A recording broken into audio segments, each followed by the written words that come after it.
Ovo Sonico's Last Day of June is what happens when a watercolor painting and a highly emotional story come together to make a beautiful game. The game dabbles with the concept of chaos theory, more commonly known as the butterfly effect, and changing a devastating and heartbreaking moment. It doesn't follow the norms of your average video game, with a claymation art style very reminiscent of Tim Burton, mixed with an original story. You are truly in for a unique video gaming experience. What follows over the next several minutes in this review are slight spoilers in terms of setting up the narrative.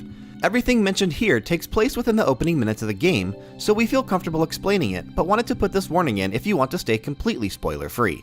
You play as Carl, a bald, middle-aged man who is married to the titular June. You are introduced to these characters in the past in a bit of a prologue to the main story, and while you never hear them speak, they convey emotion and you are instantly invested in their tale.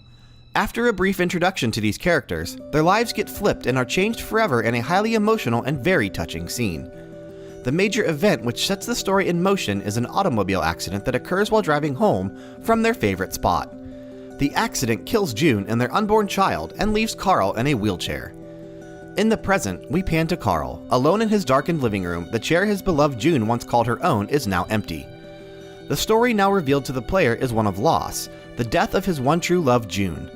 Carl relives the moments and memories tied to June and those who were around her, and he reflects on the what-if aspect. What if we did this? What could we have done to prevent this from happening? This begins your mission, to relive the events of that fateful day through the eyes of the others to change the events of the past to save June. Very much like the movie The Butterfly Effect or Terminator 2. You navigate your hub world, which is your home. You open up ethereal doors that June had painted while she was still alive.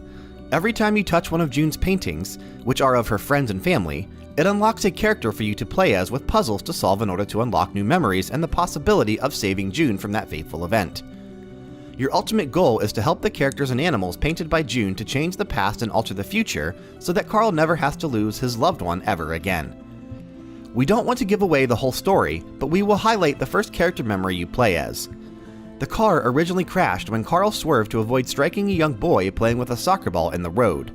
By preventing the young boy from playing soccer on the road, it will change what happens. Just remember, when you change the past, you don't just change that event, but all events going forward from that point on. Graphically, Last Day of June is absolutely drop-dead gorgeous. It's a true work of art, a masterpiece that perfectly channels the message of love, loss, and grief, all whilst creating a powerful and moving narrative that will stay with you after the credits end.